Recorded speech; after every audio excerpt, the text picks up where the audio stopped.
members, Dave? Yeah. Okay. But you said one youth might be coming online, but we haven't seen them yet. No. But I think you have a quorum. So. Yeah, so I was get started. Okay. Welcome, everyone. I'd like to call the October 2025 Parks and Recreation Board meeting to order. Before we move on to the agenda items, I'd like to acknowledge our hybrid meeting format. Board meetings in the public can now be attended in person or via Teams. We'll now take roll call. Please say here when I call your name and position number. Position 1, Laura. Here. Position 2, Malia. Here. Position 3 is Nicholas. He's not here at least yet. Position 4, Sheila. Here. Position 5, Manny. Here. Position 6, Maggie. Here. Position 7, me. I'm here. And then our 2 youth are not here at least yet. Sanvi and Reina. In addition, we have the following city staff in attendance: Parks and Recreation Director Nick Stroop, Recreation Community Events Coordinator Blaine Land, and Parks and Recreation Administrative Coordinator Tanisha Tadme. I'll now invite a motion to approve the September minutes. So moved. Second. Motion was made by Manny, seconded by Malia. All those in favor say aye. Aye. And those opposed? Okay. Now move on to public comment. Dave, do you have a comment?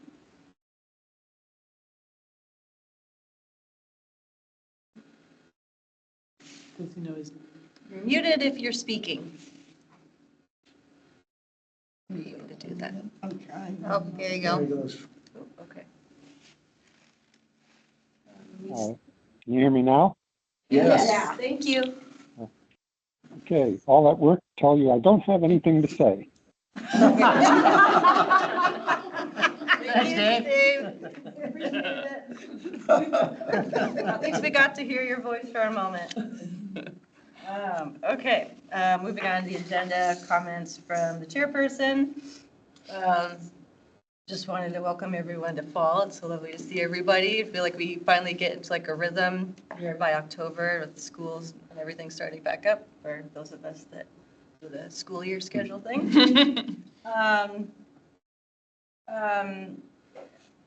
Let's see, where do I want to start? I guess I'll start with logistical stuff. In the email that was sent out with the agenda was the written up quarterly report to council. We just heard from Blyth that might get pushed back a little bit after, possibly might get pushed back. So we'll keep everyone in the loop. If we need to add to it for a later agenda item, then we will. I just wanted to flag that for everybody. Last weekend, I had the opportunity to attend Arbor Day, which was hosted by Parks and Rec at Blyth Park. It was really great. There were some trees planted in that center kind of grassy area in the middle of the parking lot, how it kind of makes a loop, and then along the Sammamish River Trail. So it was wonderful. Staff were there. A lot of the public came out, and a booth with the pros plan, and a booth for the urban forest management plan. Cameron was there as well, so it was wonderful. Plans were distributed. Snacks were, it was wonderful. Nice, yeah. Also earlier this week was the urban forest management plan open house. I was not able to go. I don't know if anyone here was able to go. A lot of shame. I think I missed that one. Okay. And then also earlier this week, I just watched online this council meeting. Kai Patno delivered a report to council about the grant application for the trust land transfer program for Shelton View. So that was nice to watch, and it's also interesting listening through council's questions afterwards and comments that were made. Of course, everyone's very supportive of that, but just wanted to flag that too if you kind of wanted to look your nose in the council meeting to see what's happening. It was pretty cool. When will the decision be made on that? It's a process, so it's sort of a 3-part process. The next time we'll hear from them will be sometime next year, and at that point, they'll let us know if we're through the first cut, and if we are, we'll be invited to go down and do a presentation down in Olympia. So, yeah, we're hopeful. We're actually trying to schedule our tour with our state legislators right now of the Shelton View Forest. And we've also invited Commissioner Arbor as well. My experience too is that even if you don't get it, it's kind of like a good first step. It Absolutely. increases your chances exponentially for getting it the next time. Yeah, that was our strategy all along. We wanted to make sure that we're going through a process and we give our legislators an opportunity to be able to talk about it. Because if it's in a process, then they can really have a conversation. Is the reasons they would say no, is it just because of money or they only do it so many? No, there's a number of things that they score these on. And so there's like an equity index, there's, is there a connection to like the tribal communities or nations? There's a whole lot of different things that they score those on. So they try to do that. It doesn't look like it checks all the boxes. We know that we're going to be short in a couple areas, but we also know that we put together a really good effort, and our community came together, and we had over 300 letters that were filed in support from. But year to year, does it matter like who you're up against? Almost like you're applying against other like entities around the state? Does that come into play? Like, does it? Yeah, I mean, they all get scored, and then ultimately. They can only pick so many Yeah, trans. the group doesn't pick, so the legislature picks how much to fund. And then that funding level is where the cutoff is. Okay, yeah, that's And what. of course, the legislature right now is facing some challenges with their funding, so we don't know where any of that will play out, but we know that we've put together a really good first effort, and we think it's the first step towards eventually acquiring the property. There's also, Councilmember Curd made some comments too, saying like, even if it doesn't happen, like all those efforts are not wasted, all that work. Absolutely. Documented and Sure. still there. So, yeah, amazing at 300 letters, that's really cool. Yeah. So just keeps building momentum, fantastic. Next week on Monday is Indigenous Peoples' Day, and Cascadia, UW Bothell campus in the city, North Shore School District and Lake Washington School District. I don't know if I missed anybody. They're hosting an event at Movies Hall. They've done it for the last few years. I've attended. It's really well done and nice. So invite anyone. What day is that? This Monday? Next week on Monday, 11 to 1. Oh, is that where they do like little, just like booths around the whole? They did, yeah, they did last year. I don't know if they're going to have booths this year. I'm not sure. They usually have speakers, and I mean, it's very, very well, attended, and it's a great event. That's all I have. Did you all get agendas? All right. So we'll move on to staff briefings. So we just kind of have a high-level update, just again, kind of reminding from September. These are the capital projects that I kind of want to highlight that we're still working on, and it shows you the status of what phases we're in. The number one project right now is the pros plan, and I'll have another slide that kind of gives more in depth of the engagement. I don't have all of the analytics yet. The survey doesn't end until the 13th, but I have some to share. But I just want to let you know with pros plan, we're in the engagement phase. So basically, since we kicked off with the consultant since August to, I'd say, the beginning of November is going to be engagement, which means stakeholder meetings, boothing, outreach, all the things to get the community involved.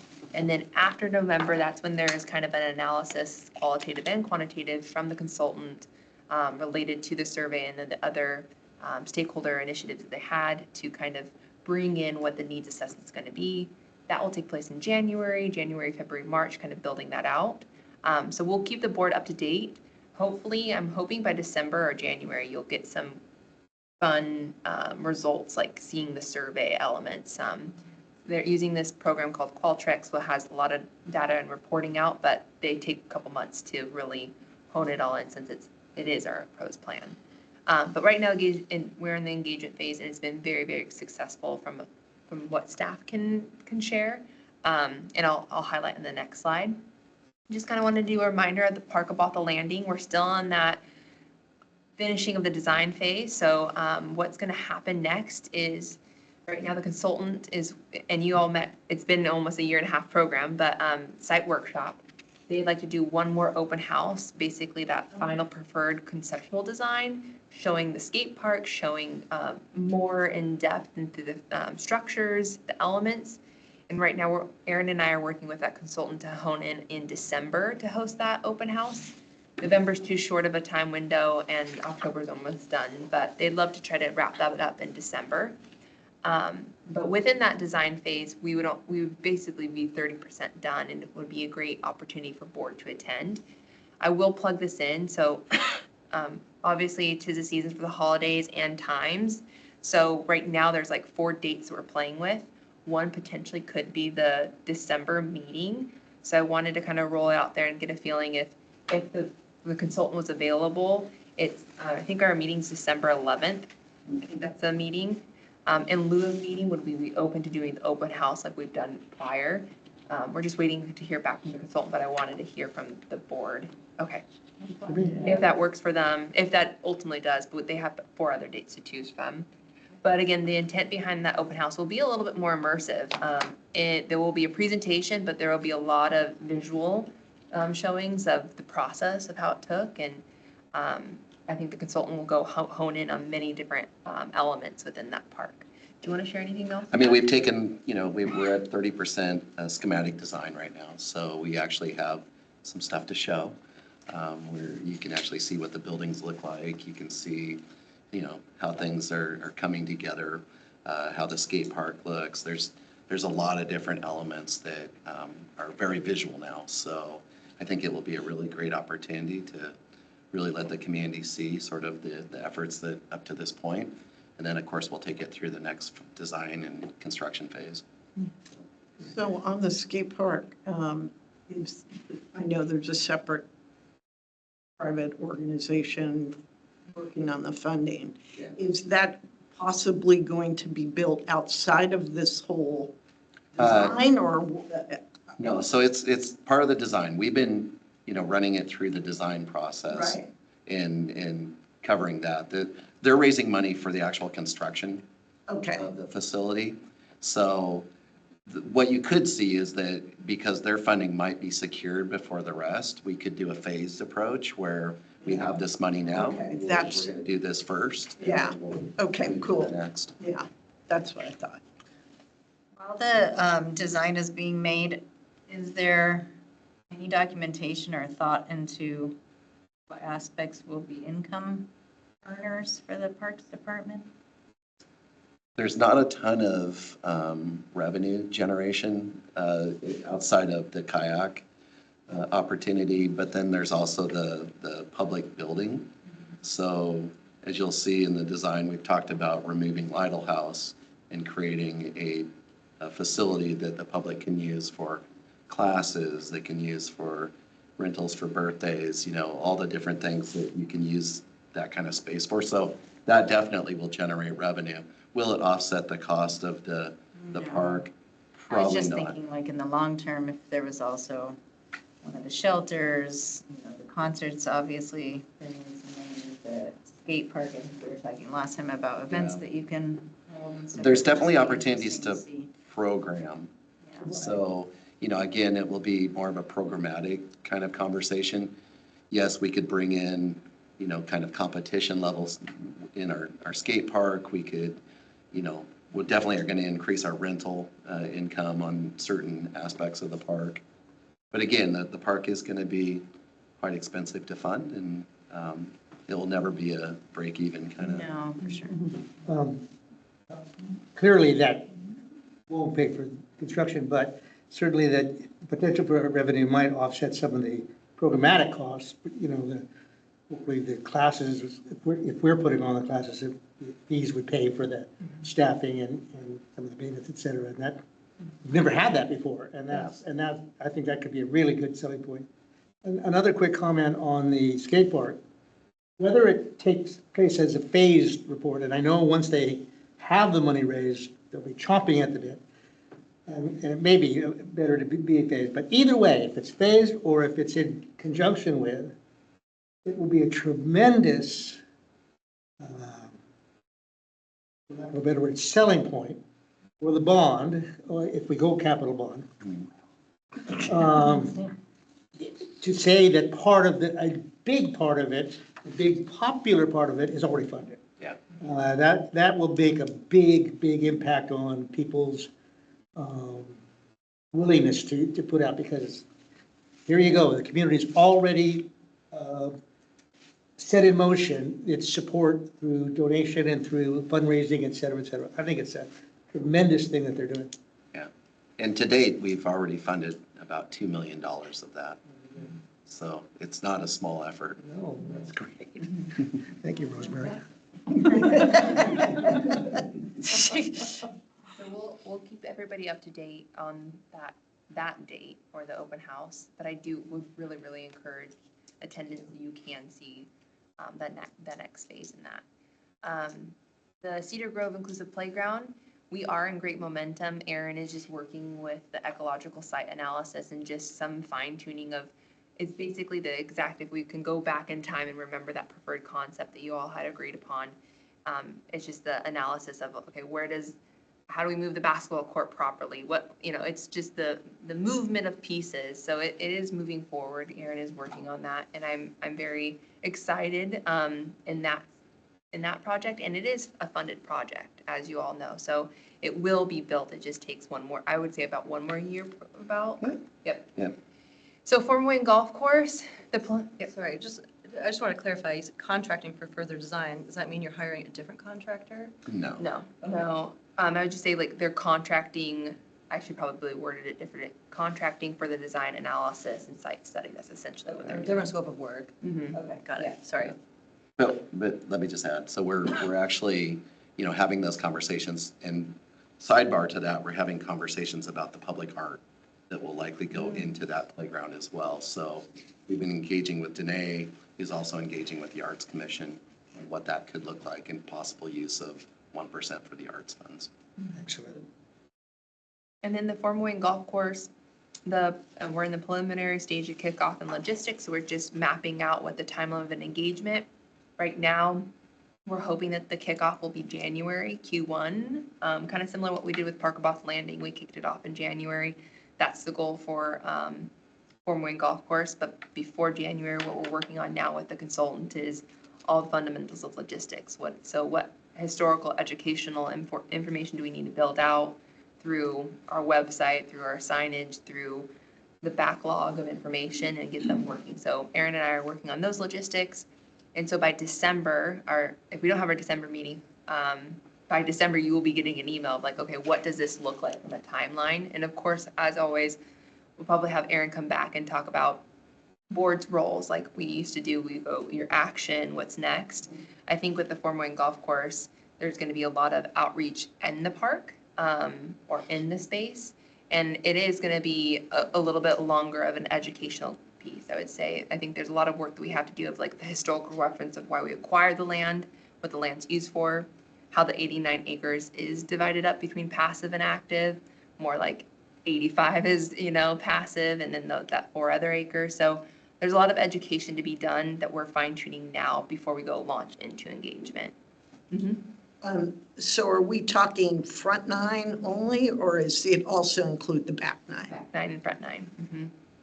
4 acres, I understand it's near like where the gravel lot and the building are, but is it a defined space or is it just 4 acres in that front area? It's a defined It space. is a defined Yeah. space, okay. And that's one thing that we're working with them right now is creating maps to give Yeah. visual representation of, so they understand the front 9, back 9. We know those things, but the community might not. We're working through trying to define, we understand passive and active use, but what does that mean? How do you share that with the community? Yeah. So we're I've working had with so them. many conversations about the know. dog thing. That's gonna be the most. I literally expensive. had a conversation today. Yeah, it's hard to explain. They told me. Yeah. And that's been a big thing that we've had conversations with the pros plan. Yeah. People, not knowing that it's not a golf course anymore. It's really, Because there's no name. yeah, there's a name, there's a placement identity crisis, right? With not having it, calling it Form Wayne Golf Course. The board, if you go in there is old signage. So there is just barriers, but they're barriers that this consultant, I do feel very confident that they're understanding the complexities and making sure that we're doing our best to educate and inform before just going in saying, oh, we want to redesign it and this is what it means. We also have groundwork to do of like sharing when we acquired it, what that money was used for, what has we done since we acquired it. So there's many steps between now and January. Want to add anything? No, I think you pretty much covered it. I mean, it's a long game. Like everything we do in parks, it's a long game, but we get there. I promise you. Just got to keep doing We're it. gonna hold you to that. We're gonna get there. You can hold me to it. Couple of questions on, I think the RFP said that the process would end in May 26 or something like that. Is it pushed back then? What do we anticipate for an end date for that? So I wouldn't say May 2026. I think we're a little bit more fluid and flexible with the end date of the engagement. I don't know exactly contractual wise what we're going to work with this consultant, but we had to push back the engagement because of the pros plan.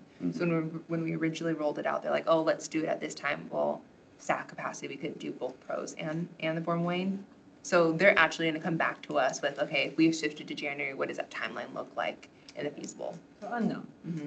But I wouldn't say it's like a 2-year program. I would hope within the 12-month, 16-month cycle. Okay.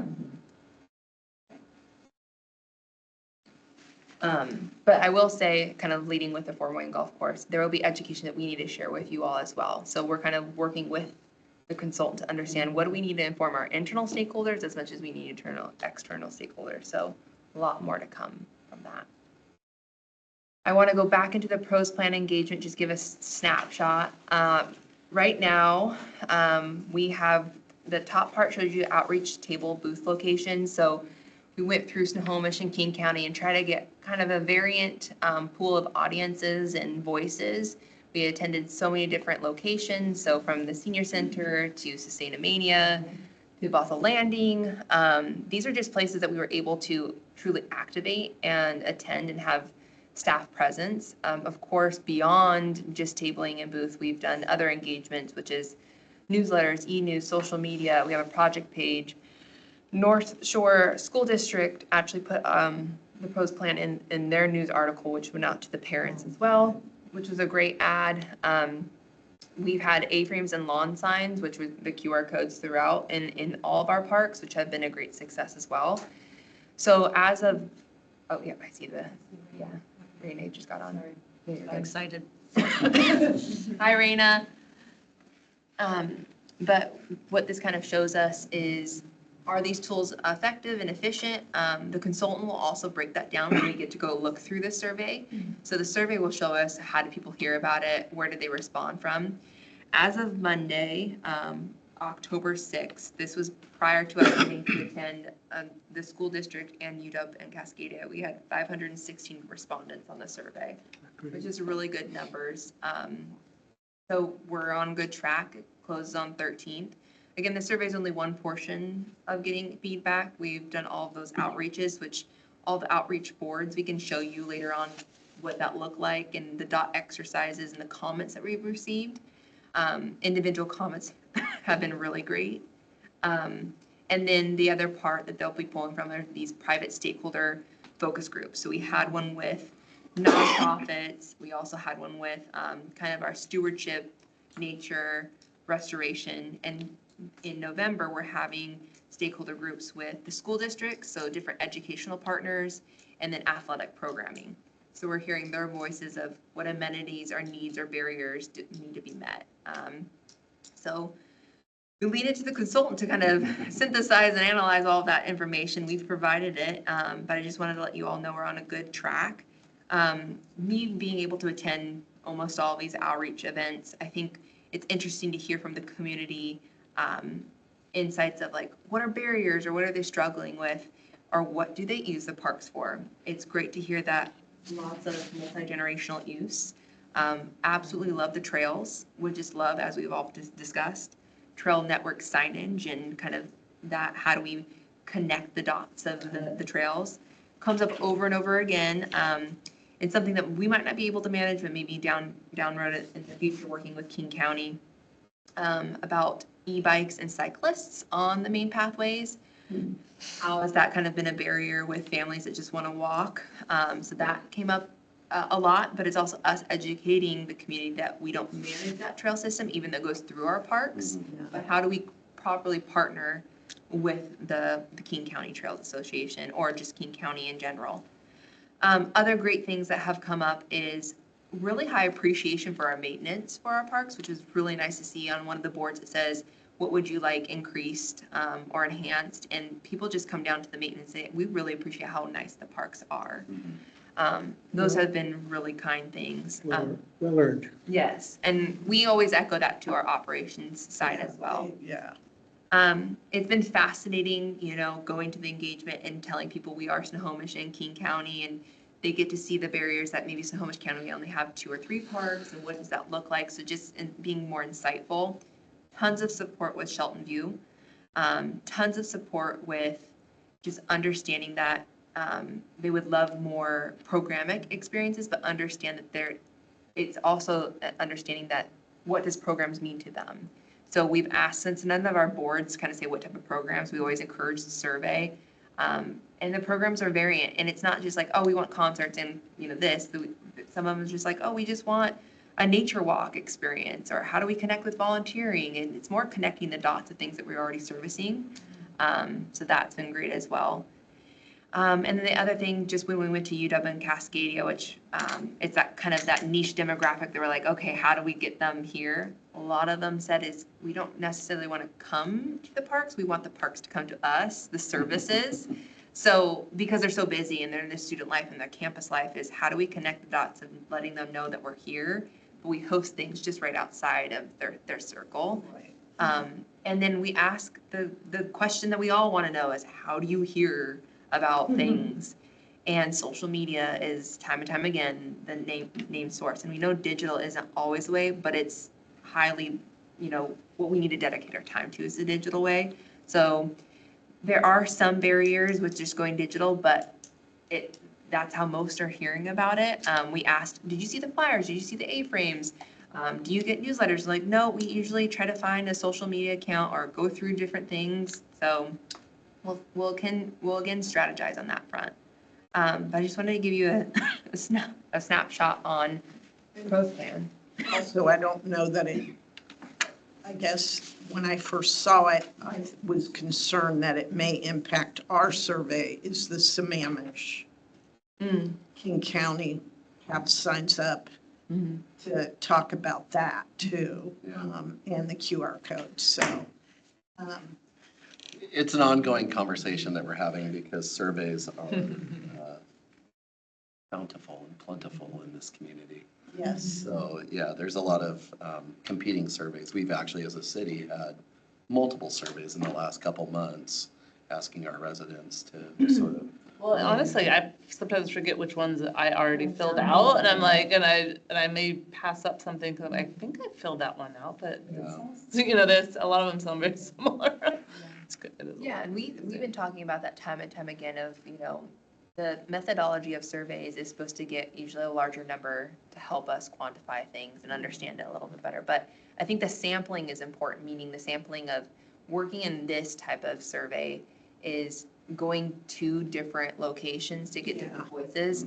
Might not be seen all in survey, but at least we have the boards, at least we have the notes that we can have within the documentation. Because when we went to the senior center, they might not all want to take the survey, but they sure enough want to give us the points, right? So all those notes are down. Same thing with UW, Bothell, and Cascadia. They did take the survey and they did do the DAW exercise, but they wanted even more information. So I think surveys are one great tool if done correctly with the intent to sample different, you know, locations that we have to address. Well, it's only a certain type of people make time to do those surveys, so you're only getting that group. And the seniors. On a good note, we are not the only ones doing this. I think Redmond also has a survey out Yeah, for they their do. plan right now. Seattle has one out for theirs.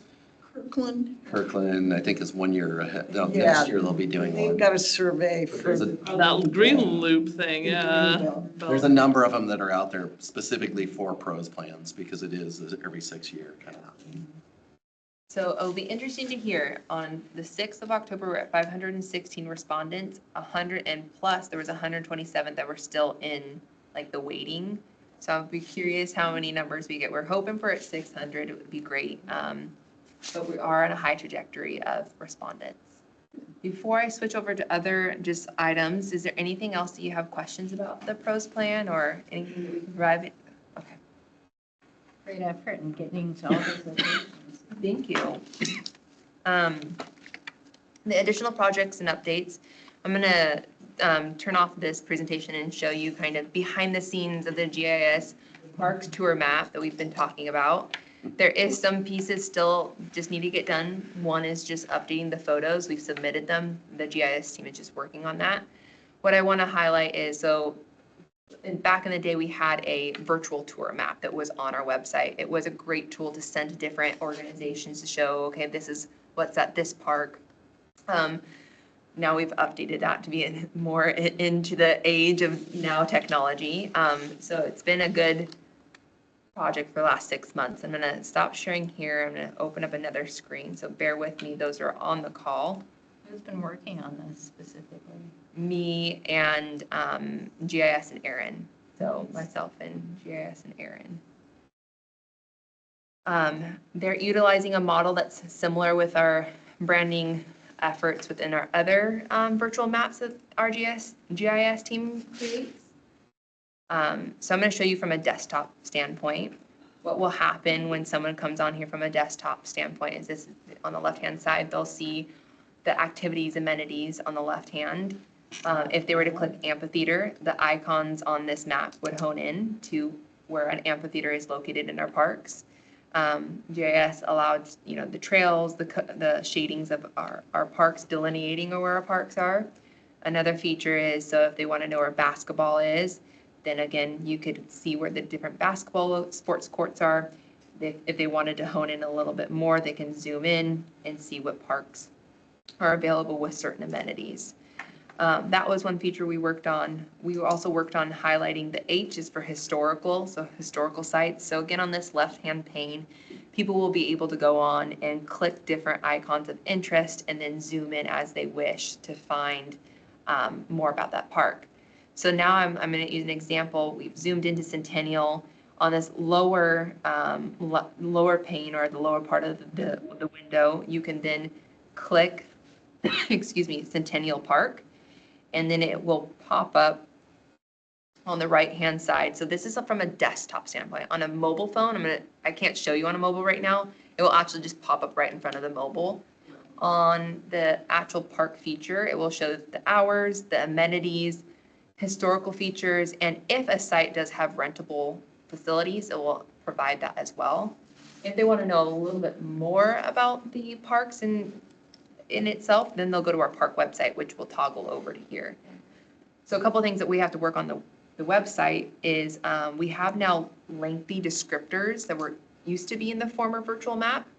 It just gives more historical reference to what the park is all about, or gives kind of more of a synopsis, and that's what we're updating on our website. So it's kind of a great tool.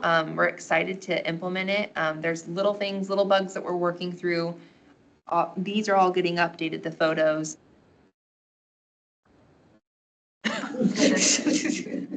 But yeah, so then they come in, and if they want to click down below, then if they want to just click from A to Z different parks, it will zoom in. We found it really important that the base level map was actually like kind of something that you would see in Google, to kind of give more visual representation. Oh, okay, I know where Holly Hills Drive is. I know where this, housing area is. We've played around with if we were to just do a gray base map, but we found it better to do an actual Google setting map. Again, they can click another park. It will pop over to the next park. And we hope that ultimately it will provide users more insight into our parks and features. Any comments so far? Fantastic. Awesome. Yes. I see. I love this, and I think you're already doing it based on some of these pictures. But as a parent, I would request that if there's any way to get pictures of each playground. Yes. Yeah. I would like to give a huge applause to Tanisha. Pictures for me. So Playground photographer. That was actually It's on the playground in Florida. Get off the equipment. Well, I told Tanisha, I'm like, I don't like these photos. She goes, well, what do you want? So playgrounds are out there, and there was some nice aerial footage too that we have. So they should be more visually understanding when they see it that like, okay, Brackett's Landing actually has more picnic tables and, or Cedar Grove has, a sports field plus a playground plus a swing. So I'm hoping that they do more justice to what the park actually provides. Because some of these, as you can see, like this isn't what Centennial is. We have the picnic shelter plus the schoolhouse. Yeah. So when those photos come up, we give a huge round of applause to that for me. So yeah, this is kind of the premise of it. Anything?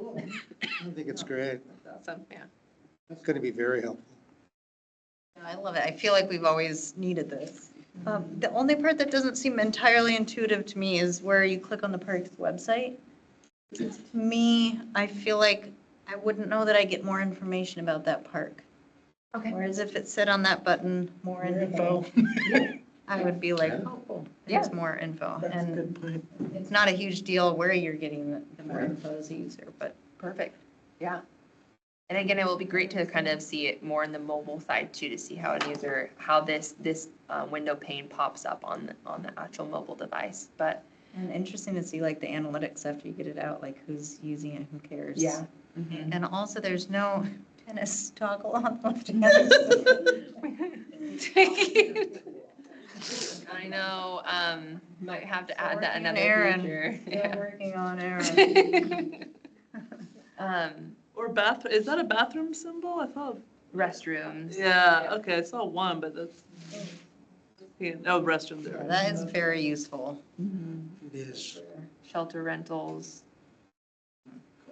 Shoreline access, the ones that we allow. And a lot of this also too went from a GIS. There's so many layers beyond GIS that I don't have control know of, but it kind of is through Lucity. It shows our assets, so they're pulling from that as well. So there's many layers that we don't have control over, but I feel for the most part they did really good trying to bring it to life of how we kind of envisioned. But yeah, I just wanted to highlight that. I also will give another highlight. I know this conversation is, the topic has come up a lot. We have launched our sponsorship packet for events and programs. I'm glad to say we have $1,500 for Halloween this year. So we launched it middle of September. And so in 2.5 weeks, we raised some funds for Halloween, which is great. I'll show you the packet. I'm more than happy just to send the packet to you, but this is something again that I worked on over the summer just to make sure that we are ready for 2026, more primarily of those events. This is the packet. Try to make it a little bit larger so that we can see. Okay, so when a interested sponsor comes in, we wanted to give a community snapshot so they understood the investment. Kind of goes through all the quick facts of just Bothell, the values behind Parks and Recreation, but also the city in itself and why sponsored would be a benefit. The partner with us gives kind of more of those bulleted points of what partnership looks like in the sponsorship realms. And then we go down to all of our events. So it's just kind of a self-serving a la carte menu where they can go through each event and understand how they can sponsor, what their benefits are with each sponsorship. So we have 4th of July, we have music in the park right now. We also have movies in the park is separate than music in the park.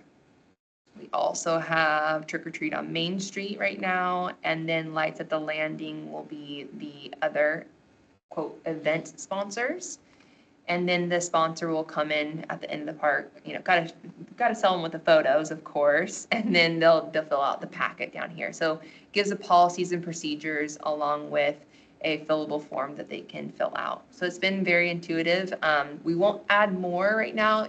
I know that the one element you haven't seen on here is kids concerts. I kind of want to roll in kids concerts a little bit later, just because how it works out with movies and music and then kids concerts is a lot of sponsors to deal with in one setting. We think the most value benefit wise and income wise will be both movies and music during the summer. Of course, we'll use this model, grow from this model, and then eventually build in sponsorships for other elements like It could be our capital projects. It could be donations for other elements like a trails and restoration. So we're going to start with events. But if you want that packet, I'm more than happy to send it. Just wanted to let you know it is now there. It is now available for community. I'd like it. Yeah. Awesome. Yeah, definitely. So it's online right now? No, but how we have it advertised is it says sponsorships is contact me, and then I kind of work with each sponsor.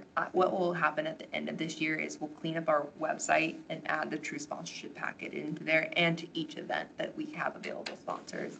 So since we just launched it in September and it's peak season for Halloween for me right now, I wanted to make sure that adequately how I will be advertising sponsors for 2026 is December and January. We dedicate a lot of our time to really getting those contracts in and agreements in. For an example, with the 2 sponsors that we've already confirmed, I've had 4 conversations per sponsor just for those 2 sponsors. So we'll do a huge rollout in December and January. Right now it's kind of a soft rollout, update the website, and on each page that, so it's like Trick or Treat on Main Street, Lights at Landing, will add that sponsorship package into each of them. So yeah.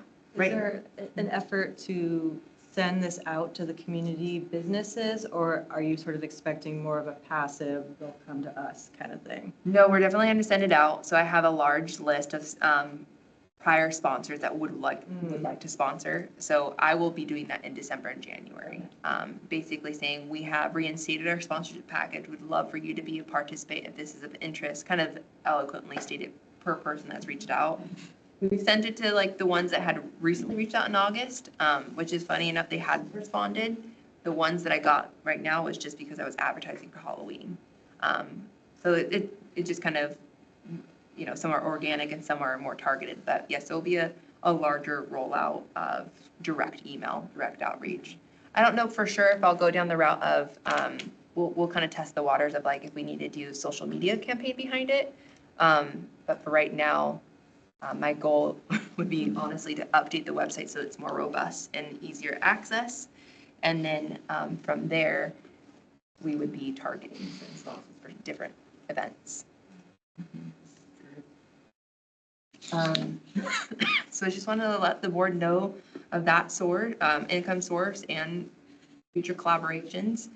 And then within sponsorship, we just wanted to remind you of Trick or Treat on Main Street. It's happening. I feel like we have like 3 weeks. I feel like, is it the Twilight Zone when things just like keep on repeating? So that's happening. It's going to be great. Friday, October 31st. Last year we probably had, I don't even know numbers. I think there was over 3,000 trick-or-treaters. It I was never just looked up. I just was just- like shoveling. so many. That's why I don't bring my kid down here, because it's just shoveling candy. It is. She needs to walk more to get her kid. Working for it. But the smiles are so worth it. Oh, at the little age, yeah, we had a, Yeah. but she's not little anymore. She has to work for it. I can. Gotta get the miles in. But feel free to stop by if you want. Yeah, we'll be there. We'll be there and it'll be great. Is there a theme this year for costumes? There is. Oh, boy. Can you share it? Jurassic Park. Oh, fun! Yeah. Oh, among the staff, Yeah. park staff. Ah, cool. We've been theming it every year, and so this year is Jurassic Park. I just told Nick he can't do something super scary. You know, like we want an inflatable I dinosaur. was gonna say, how many inflatable Yes, dinosaurs? But we can't scare the kiddos Tiny away. kids, Yeah. yeah. Those aren't moving. Yeah. No velociraptor. Yeah. Only plant-eating dinosaurs. Yeah, it'll be great. Well, for me, that is all I have. Any questions for programs? Anything? Okay, I'll The switch. timing is unbelievable, though. On the dot. I am. Oh, yeah, Yes. Subcommittee Reports is up next. That's right. Even 10. Sheila, do you have an update for us? Yeah, I don't know. So based on what I presented 2 months ago, I think, so met with Nick and Blaine, and we reviewed that. The parks has a additional funding. So right now with that, they have the additional 2,000 that we are going to look at the stone sculpture so that it is a more permanent statue. And obviously that's an eagle, but that's the work of the gentleman. So Blaine will, with your approval and final agreement, we will begin to, I'll do the introductions and we'll work on it. It does take up to 24 weeks for this process for him.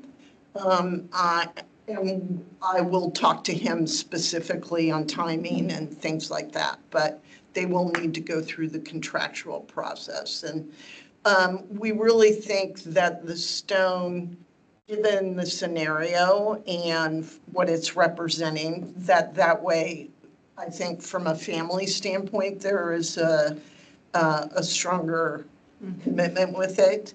And then also just from overall representing Doug Allen, so.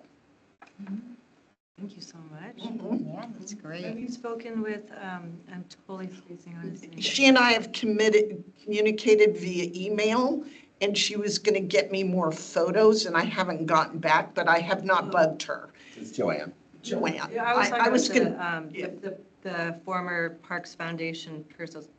oh, well, no, I have not reached out to him. Okay, maybe we should be at an appropriate time to just connect to Yeah. make sure that everything is still, Yeah, okay. I can do that too. You know. So I think it's just if the board approves to move forward, that's kind of, I don't know, do we have to move? I would like to have a motion on it just to make sure, because that's where we're spending dollars. Everybody Invite a motion. I invite a motion. Wait, do I have to invite the motion, or does Sheila invite the motion? Typically, it's someone other than the chair. So, I mean, would actually do the motion. Okay. Maybe you should I Someone else invite should- the motion. I hear, here. I hear.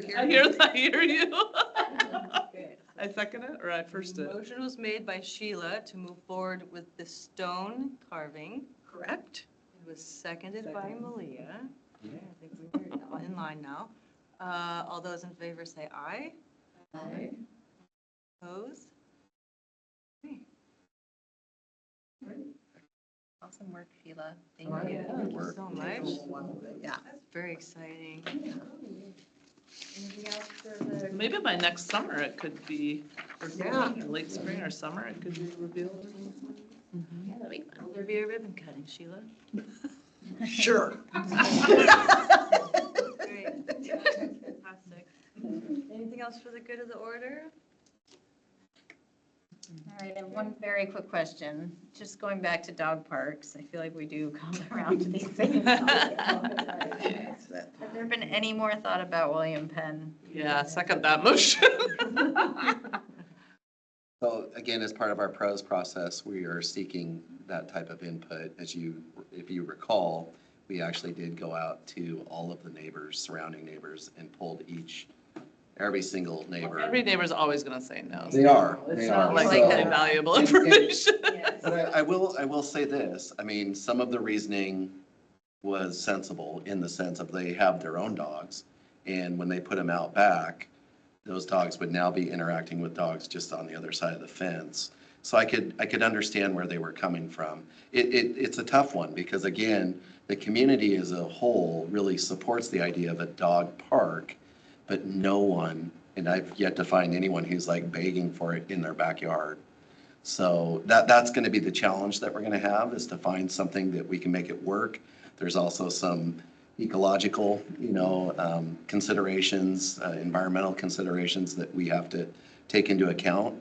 We know that there is a need, and we're definitely going to continue to try to find that space for it, but You can put a fence where there's a buffer, so it's not literally up there. yeah, I mean, simply building one though too, I mean, we have to kind of look at it from, that doesn't necessarily solve any problem. So we have to look at it for like what it truly is. And, when you put it into more of a neighborhood park, there are some challenges with that. Versus something that's a little bit larger and more removed, and Could it be trialed as a pop-up dog park at some point? Since it's not a permanent True. solution, just, Do another, yeah, I mean, again, we could always consider that, knowing that we have 100% opposition to it. That would be where we would have to, and I would. Well, again, wanna make 100% sure- is not accurate because the 4 houses is not 100% of Bothell. So, Well, no, but there's much more than 4 houses that surround that property. well, there is a buffer on the other side because there's a trail that goes up there on the right-hand side. So it really would be only the left-hand side if you're looking at the park. Yeah. And there really isn't more than probably It sounds like you live even 4 closer to me. I houses. just, There's occasionally, not a lot of houses there that it would border. It would be literally 2 to 4 people. And I don't even know if they have dogs now. Yeah. You know, and anyone moving into those spots would know it moving in. So I think that of all the reasons, I think neighbors would be, that site does not have a lot of neighbors to it. seems highly At least underutilized. bordering it does Yeah. not. The other important. Pickleball has definitely picked Yeah, up. pickleball's there. loud. No, it's The other- definitely picked up. I mean, the courts being refinished there, Yeah. people are always on those courts. And I'm not saying it's There's nowhere else in impossible, the park. but I I'm will just say saying that that's there's a- other issues too there, so it Oh, I'm is not. sure. I don't think the neighbors issue should be the number one issue, though. You know, if there's other ecological reasons, sure, but that, I'm not sure. So there is a aquifer that's underneath it, and the city is currently, we don't own the property. The parks does not own the actual property like we own most of our parks, the land. So it's actually owned by the water utility. Oh, interesting. And so they are looking again at that emergency water source that's directly under that. So there's issues there. Yeah. You know, I Well, guess that's what I I'm- mean. Ecologically, I'm sure that needs to be read, but neighbor-wise, I don't think that's a strong selling point for not being it. I think I'm also just like trying to do some forward thinking when Park at Bothell Landing gets shut down at some point to go under Yeah. construction. You know, there won't be Yeah. that area. Even the I think this little plot near City Hall didn't work too well from what I remember. No, we had Giardia there. I think there's the other thing. Well, that was just a fluke. One dog came in with Giardia. That could happen It was more anywhere. than one. Okay, well, I mean, it could happen anywhere is what I'm saying. You know, that could spread at the pop-up or any park, Yeah. really. I think there's a couple variables too, as we've done some research just from the health and safety aspect for a 4-Point golf course, is when there's site analysis for a dog park, it's not just like, oh, there's a plot of land, let's use this plot of land. There's a couple things that we've come across as parking, accessibility, location, just understanding from the animal control officer, what other barriers are they hearing from animal control in those areas? So I think if we want to go down that dog park conversation of like understanding site analysis on acquired land or land that we have, one of the things in the pros plan, it says acquire new land for dog park, is kind of understanding those elements too, that we've been kind of leading off of Marymore, saying what did you learn to have that space? Why did you choose that space? You also have water. What type of barriers do you have with the water? One of the biggest things is they said maintenance is one of the highest demand there. So they have a whole volunteer program just for Marymore. So I think there's a couple layers too. If you do go down the route of deciding on a permanent or another pop-up, is what barriers what constraints do we currently have, and what constraints would be at the new location as well. I think it's I don't know about the whole board, but I personally think it's a road worth going down, especially seeing that the Park at Bothell Landing, from what I remember in the last designs, didn't have a dog park. No, it doesn't. So I don't own a dog, but it does look like the community cares about having a dog park. So I would say, I don't know how Yeah, the they're going down that road, but I would encourage it. Yeah, we hear you, and we also hear it from the community almost on a Yeah. daily And- basis. And all of these. And it's on the booths, survey. right? It's always Yeah. a discussion point. But we also know it's a much larger challenge than simply, Having a building a dog park, because we know that all of our parks, we have 26 of them, and we know that every single one of them has dog impacts, every single one. There's not a single park that we own right now that doesn't have multiple dog visits a day that are off leash. So it's a broader conversation in the community, as to what we would, because people tend to go whatever's closest, right? I mean, and then places like Wayne, I think, is a little different in that it's more of a destination. So they have this huge space and they see that. But honestly, if we're looking at a small neighborhood park, you're not going to get the people that are going to Wayne, they're not gonna go to the small neighborhood park that's not Right, downtown. I don't know. I have friends that drive to dog parks as if it's a play date for their dogs. They're like, Yeah. my dog needs to see other dogs. Right, but I think what the issue is if you put one at William Penn, it won't Is there alleviate enough the parking? problem at Wayne. Yeah, It's not gonna, it's almost an insatiable need and desire for it, that no matter how many you put out, Yeah. there's still gonna be negative interactions. I know, but can we also get community buy-in as we maybe go for a bond or something to show community that we're addressing things that they're interested in? Because when I sat at one of those booths, it was like the number one question. Right. I think if one was built or put at William Penn or as pop-ups here and there, that feedback, I don't think will slow down. It feels insatiable, yeah. but we should try. Yeah, and Kirkland saw that too, so they actually put up four temporary parks that now became permanent. And if you talk to the Kirkland director, Hasn't she would tell you alleviated that anything. literally they could put one up at every single park and they still would get requests for more. I mean, so it's a difficult one. Yeah. We know that it's out there. We know there's a desire. We're definitely looking at it as part of the pros plan and trying to figure out what does that look like. And certainly as we look to, rebuild the park at Bothell Landing, we know that once that's closed, that is going to become a significant issue for us. There is a reason we can't put it at the park at Bothell Landing, and it has nothing to do with the desire to have a dog park. It has everything to do with the environment. I do foresee there being some opportunities in Snohomish County, and I know we are looking to put more parks up there. Maybe we could be more planned since we have to acquire land. Are you thinking that might be a possibility, or are we thinking we're gonna try to keep it downtown? I think in the perfect world, you would have two designated dog parks, one in the north end and one in the south. Yeah. I mean, because at least we could point to that to say that there are options, right? I mean, that would be the perfect scenario. And I guess somewhere in the middle would be even, would be okay too. But yeah, I think there may be some opportunities as we look at the Snohomish County portion. Another thing we're looking at in the pros plan is acquisition. And what does that look like? What are those opportunities with a focus on the northern end?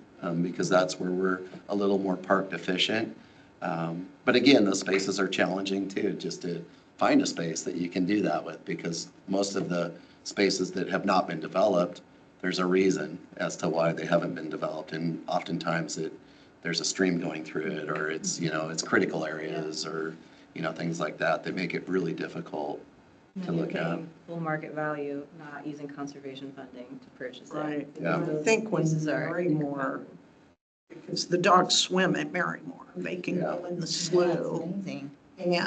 But Don't get that. they built it many years ago where the environmental regulations weren't as strong. Yeah, it's all been. And yes, they are grand, because I talked to.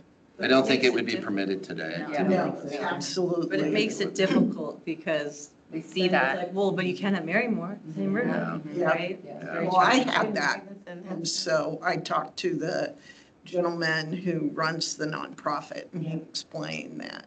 I won't be surprised, to be honest, that at some point gets shut down. The stormwater regulations in particular are changing at a really rapid pace, and I don't think they're going to be able to permit that to continue. Yeah.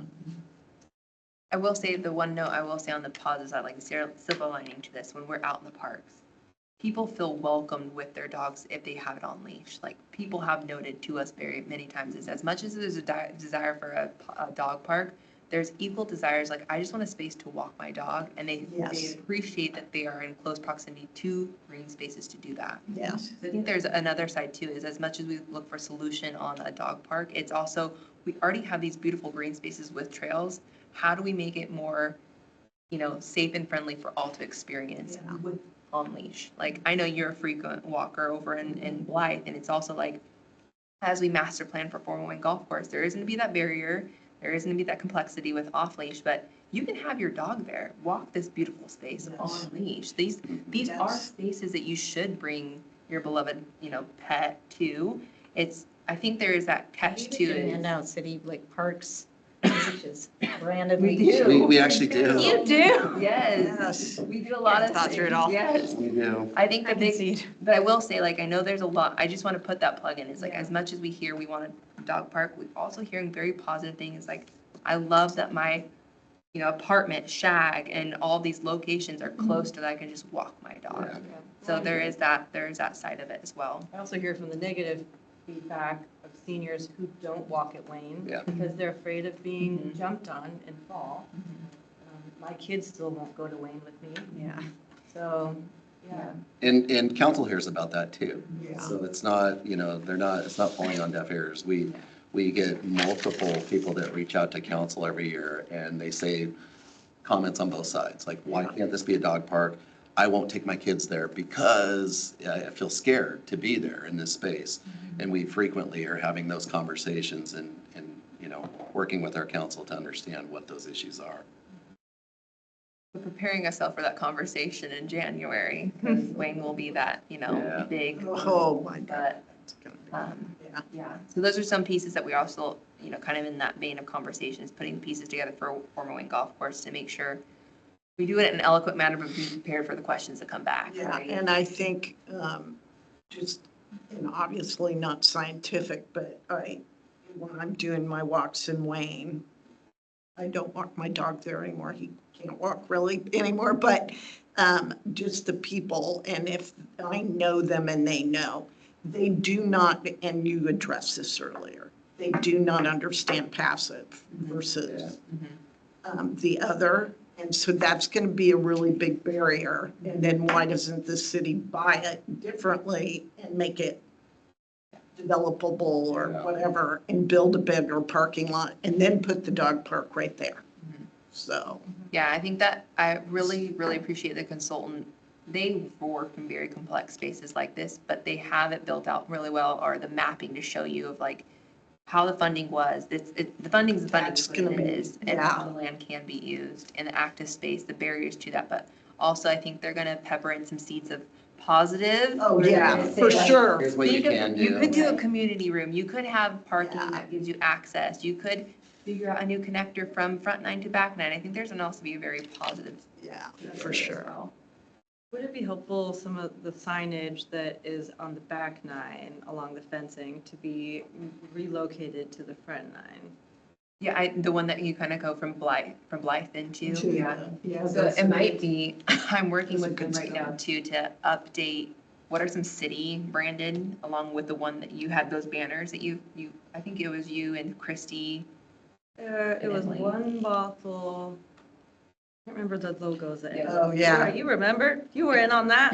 It was, it's one Help me. Bothell, a long time ago. Yeah, but they're still in good shape Yeah, and they they're are. literally just zip tied on and Yeah. could be shuffled, but I don't know, it's just a thought. I hate to like oversign a space, Yeah. but Yes, I think that we'll definitely touch base on that one, because we're also want to build more permanent, like kiosk style, Yeah, like that looks like when you interpretive walk in. Yeah. That's more interpretive of, but it also, we have to be, the consultant did a site walk with us, like, where's the perfect spots for that? Because you have the two bridges, you have the entrance at the front nine, you have the entrance in the back nine, so. people coming from Valhalla. Yeah. Know And those points. I do appreciate the conversation tonight because I think even right here, it shows, sort of a diverse opinion on this in the community. There's a lot of different, people that use these spaces, and there's a lot of different thoughts. There's a lot of pros, there's a lot of cons, there's a lot of, I don't really care, I don't even know about it, that kind of thing. So that's real. And I think that represents, really some of those challenges we face. But again, I think there are solutions. I think there are positive ways that we can move forward with providing space for everyone. And that's ultimately our goal, is to find that happy space where everyone can just mingle and do their thing. Or So, the happiest space. yeah. What level that is, but yeah. So, yeah. And I was excited to hear that they were going to focus on the history of Wayne and how we got there, and how, because there's just this glossed look when I say passive, but I don't. Yeah. So. Yeah.